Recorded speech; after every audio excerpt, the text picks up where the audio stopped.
My grandson disappeared 93 days ago, and the police have closed the case, calling it a runaway. I refuse to believe it. This morning, I pulled his winter coat from the back of the closet, the one he always forgot, and a crumpled receipt fell out from the pocket. It was from a gas station 2 towns over, dated the day he vanished. My hands shook as I smoothed the paper. Clear. Trace this lead myself, since no one else would.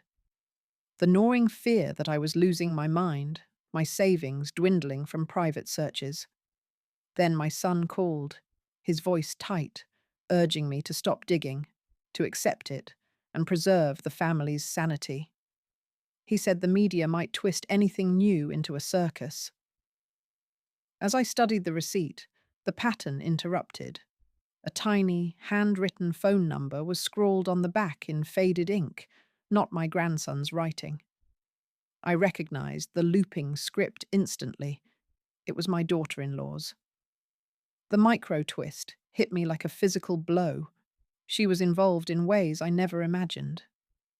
Now, I'm dialing that number, my heart hammering, unsure who will answer or what they'll reveal about the people I trusted most. The number led to a disconnected line, but I remembered the gas station's security cameras might have caught something. I drove there in the rain, my old sedan splashing through puddles, to request the footage from that day, hoping to see who was with my grandson. The risk of being recognized or triggering whoever was behind this.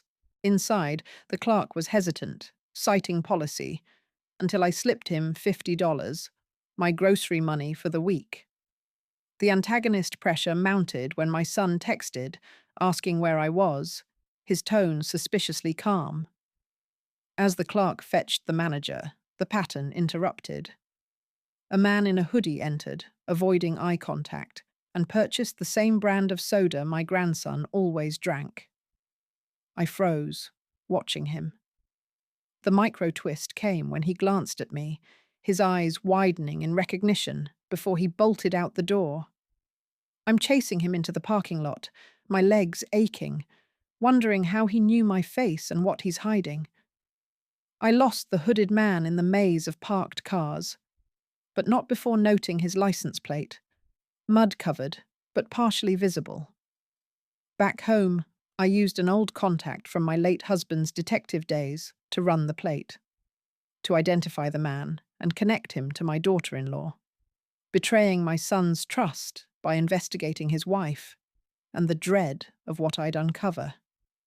The antagonist pressure intensified when my daughter-in-law dropped by unannounced, bringing soup and subtly probing about my whereabouts. She lingered too long, her eyes scanning my living room as if searching for something. The pattern interrupted. My phone buzzed with the contact's result. The plate matched a rental car registered to her brother. The micro-twist sank in. Her family was involved, not just her. Now, I'm pretending to nap while she watches me, calculating how to confront her without alerting my son. I feigned sleep until she left. Then I ransacked my own files for old family records, to find any link between her brother and the gas station receipt. The emotional toll of seeing happy family photos, now tainted by suspicion. The antagonist pressure came via a voicemail from my son, his voice strained, insisting we have a family dinner to heal. I knew it was a trap to monitor me. As I sorted through papers, the pattern interrupted. A hidden compartment in my desk drawer, one I'd forgotten, held my grandson's journal. The micro-twist was an entry describing a secret game with his parents about hiding money. My hands trembled as I read his words, realizing it wasn't a game. Now I'm clutching the journal, hearing a car pull into my driveway, and I know it's them, coming to retrieve what I've found. I shoved the journal under the couch cushion just as my son and daughter-in-law entered, all false smiles. To play along, gather clues, without revealing my knowledge. The nausea from their lies, the way they hugged me too tightly. Over dinner, they pressured me to sign over my house to them, citing estate planning for my safety. The antagonist's move was clever, using legalities to strip my resources. The pattern interrupted. My grandson's phone, which I thought was lost, buzzed from my daughter-in-law's purse. A text notification. She quickly silenced it, but not before I saw the sender's name. Uncle Jake, her brother. The micro-twist hit me. They were still using his phone, pretending he was alive. Now I'm excusing myself to the bathroom, locking the door, and planning how to steal that phone before they leave. In the bathroom, I splashed water on my face, steadying my nerves. To retrieve the phone from her purse without being caught. The risk of them discovering my betrayal and escalating their schemes. I returned to the living room, where the antagonist pressure mounted as my son launched into a story about my grandson's happy memories, his eyes glistening with fake tears. The pattern interrupted. The doorbell rang, and a delivery man handed me a package I hadn't ordered. Inside was a burner phone with a single text: "Stop looking, or you'll end up like him." The micro-twist was the timing. It came right after I'd seen my grandson's phone. Now, I'm hiding the burner in my sleeve, smiling at my son, who's watching me too closely. And I know I'm in deeper than I thought. After they left, I examined the burner phone. It was cheap, untraceable. To use it to trace the threat back to its source. The paranoia, jumping at every noise, and the realization that someone was monitoring me closely. The antagonist pressure continued with a follow-up call from my son, checking if I was okay after the strange delivery. I played dumb, but his questions felt like an interrogation. The pattern interrupted. The burner buzzed again, a photo of my house from outside taken minutes ago. The micro-twist was the angle. It was shot from my neighbor's yard, implicating someone local. Now, I'm peering through the blinds, spotting a figure lurking in the shadows, and I'm grabbing a kitchen knife, ready to confront them. I crept outside, the knife hidden in my robe pocket. But the figure was gone. Only a set of fresh footprints led toward the woods. To follow them, find who was threatening me. The physical strain, my knees protesting as I trudged through mud. The antagonist pressure echoed in my mind. My daughter-in-law's earlier comment about accidents happening to lonely old women. In the woods, the pattern interrupted. I found a small hidden shed, its door ajar. Inside, the micro-twist awaited. A stack of cash bundled with a note in my son's handwriting. For the plan. Wait for my signal. Now I'm pocketing the note, hearing twigs snap behind me, and I know I'm not alone out here. I ducked behind the shed, clutching the note as footsteps approached. To escape unseen and use this evidence against them. The terror of being caught, my heart pounding in my ears. The antagonist pressure materialized when my son's voice called out, "Mom, are you out here? We need to talk." He sounded concerned, but I knew it was a ruse. The pattern interrupted. A rustling in the bushes revealed not my son, but the hooded man from the gas station, holding a gun. The micro-twist was his whisper. "She sent me to silence you." Now I'm frozen, realizing my daughter-in-law is the mastermind, and I have seconds to decide if I run or fight. I dropped to the ground as a shot rang out, the bullet whizzing past my head. To survive and get back to the house to call for help. The raw fear, my body trembling as I crawled through underbrush. The antagonist pressure intensified when my son shouted, "Stop her!" confirming his alliance. The pattern interrupted. A car engine roared nearby and headlights flashed, distracting the gunman. The micro-twist was the driver, my late husband's old partner, who I'd contacted earlier, arriving unexpectedly. Now, I'm scrambling toward the car, but the gunman is aiming again. and I don't know if I'll make it alive. I dove behind a tree as another shot echoed, the bark splintering near my head, to reach the idling car where my late husband's partner, Frank, waved frantically from the driver's seat. My breath coming in ragged gasps, my hips screaming from the fall. Antagonist pressure mounted as my son's voice cut through the night. "Don't let her get away!" Followed by the gunman's steady footsteps, crunching leaves. The pattern interrupted when Frank tossed a flare from his window, igniting the brush between us and them, creating a temporary barrier. In the chaotic light, the micro-twist hit me. Frank's eyes held a flicker of guilt, not concern, as he yelled, "Hurry, before they flank us."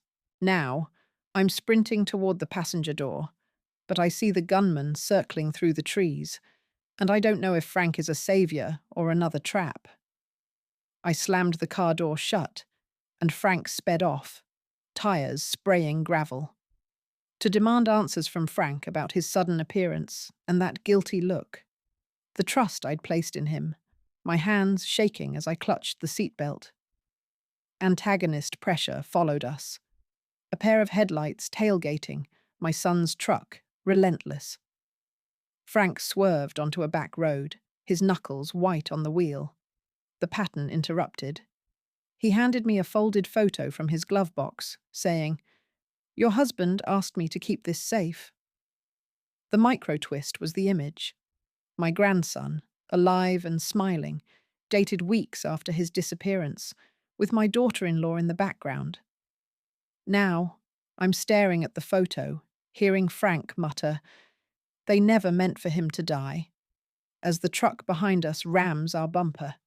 The impact jolted us, but Frank accelerated, weaving through dark streets. To preserve the photo and extract the full story from Frank. The nausea rising in my throat, the betrayal deepening. Antagonist pressure intensified as my son's truck gained, its high beams blinding us. Frank cursed, "They've been tracking your phone," and tossed it out the window. The pattern interrupted. We skidded into an abandoned warehouse district, and Frank killed the engine, hiding us in shadows. The micro-twist came when he whispered, "I was paid to watch you, but I didn't know about the boy." Now, I'm crouched in the silent car, watching my son's truck slow, its doors opening, and I realize Frank might sell me out to save himself. Frank and I slipped into a crumbling warehouse, the air thick with dust. To use this hideout to plan my next move, relying on Frank's dubious help. The chill seeping into my bones, my age weighing on me. Antagonist pressure echoed as voices outside called my name, my daughter-in-law's shrill tone among them. Frank barred the door with a rusted pipe. The pattern interrupted.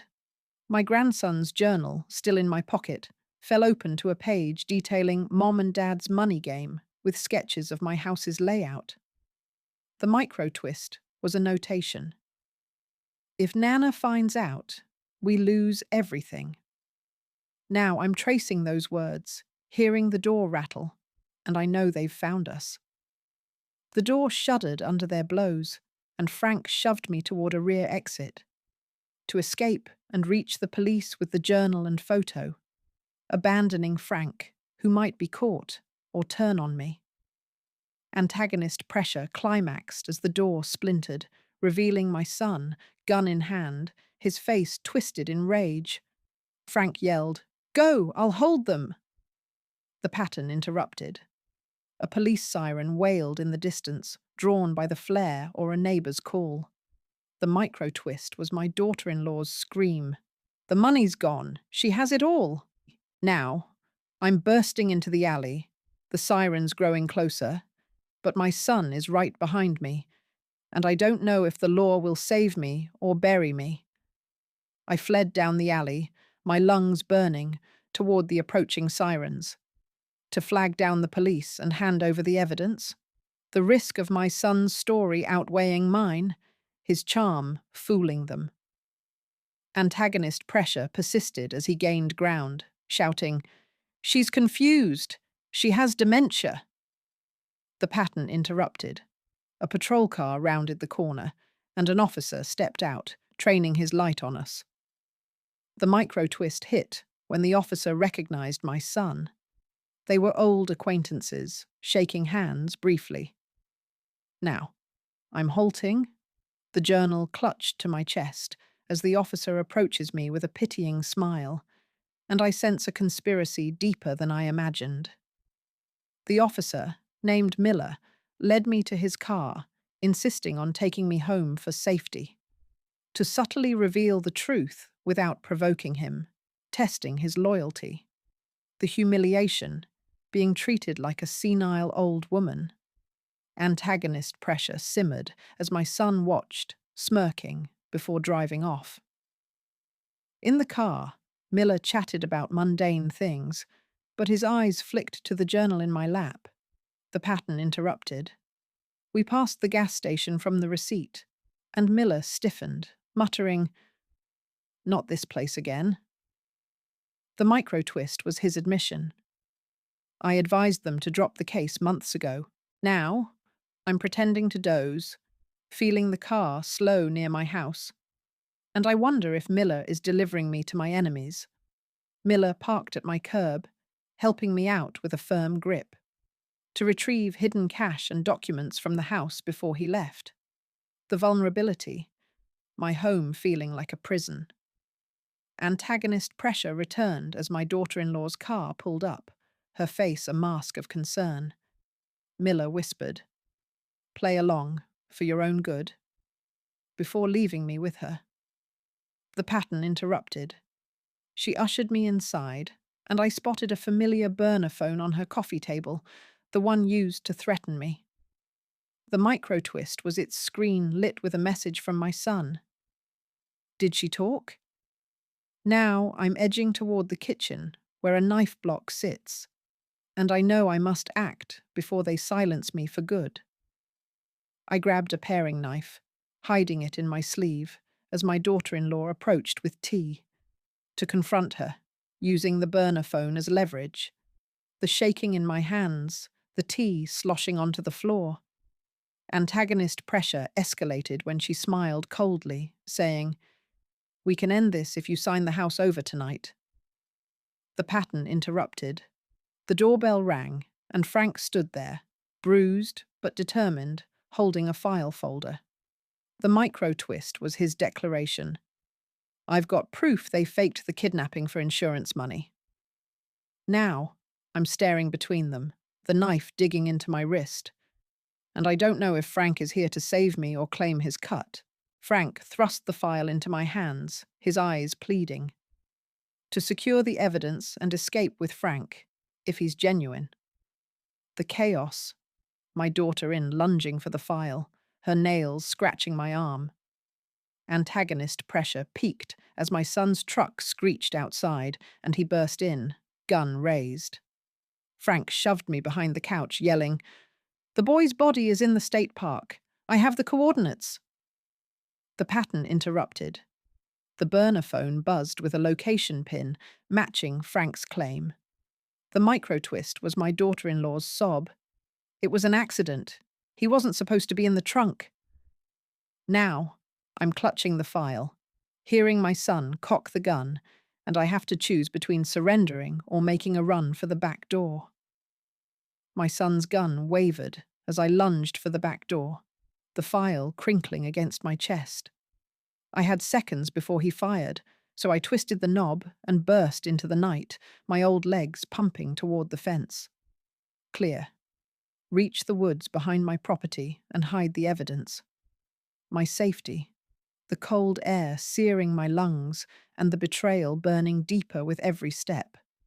Antagonist pressure mounted as my son shouted, "She's got the proof!" and footsteps pounded behind me. The pattern interrupted when Frank tackled my son from behind, buying me a moment. But then my daughter-in-law emerged from the side, wielding a tire iron. The micro-twist was her scream. "The insurance payout is void if she lives. Now." I'm scrambling over the fence, thorns tearing my skin. and I hear a gunshot, but I don't know who was hit. I collapsed in the dense underbrush, clutching the file, my breath fogging in the chill.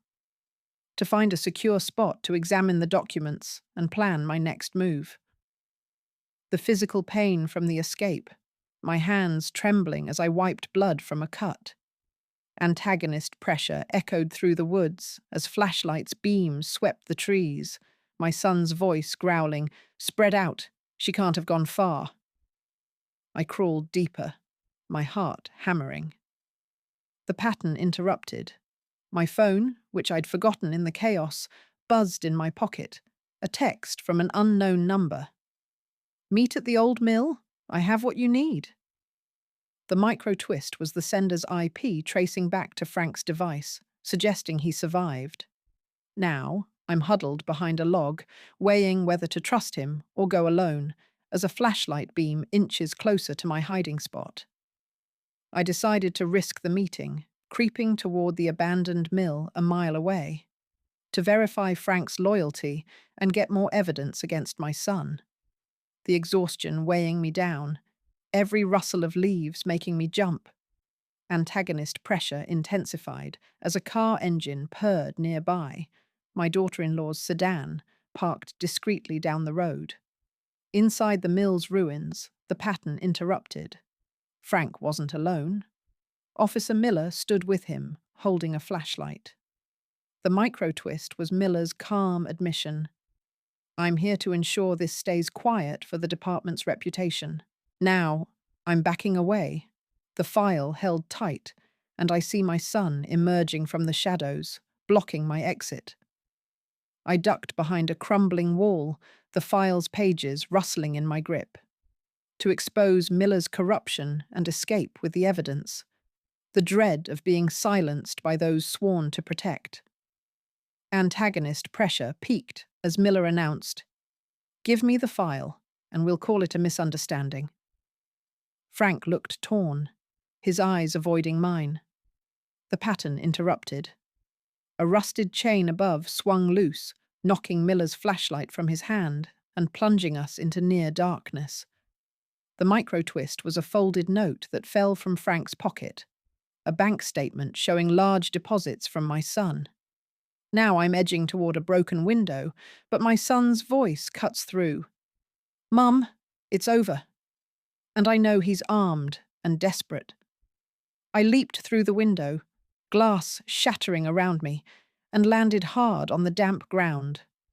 To reach the state park and find my grandson's body, confirming the truth.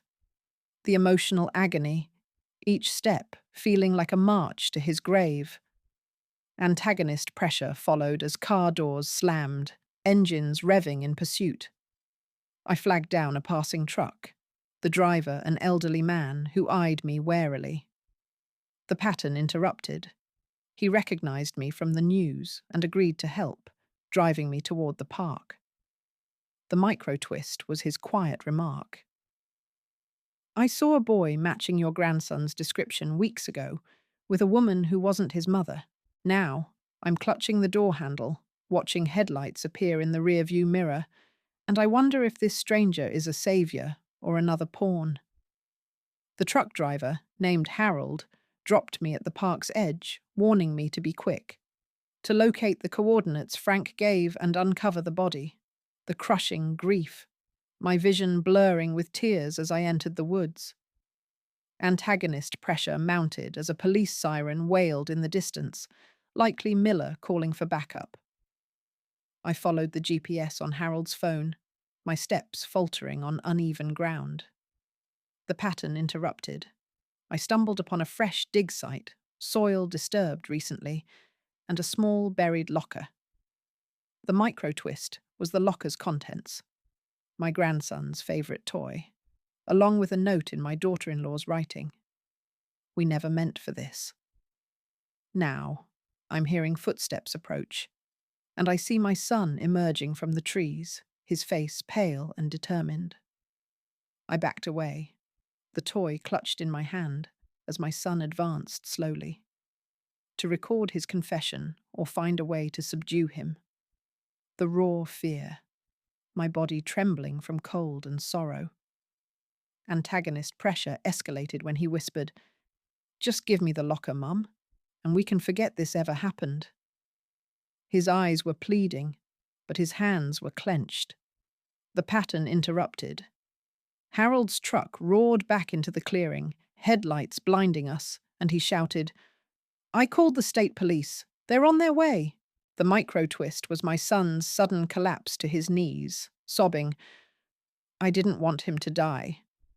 Now I'm standing over him, the toy digging into my palm, and I hear sirens growing closer, but I don't know if they'll believe my story.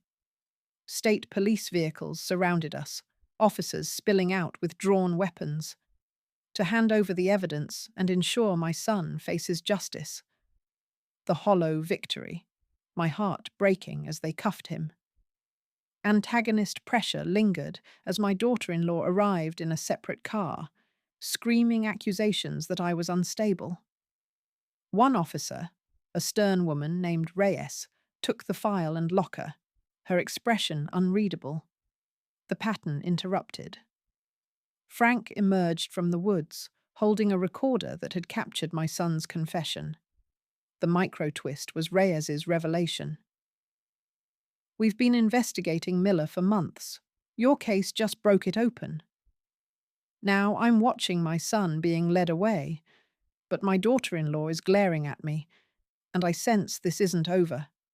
At the police station, I gave my statement, the toy sitting on the table between us. To ensure the truth is fully exposed and find closure. The numbness setting in.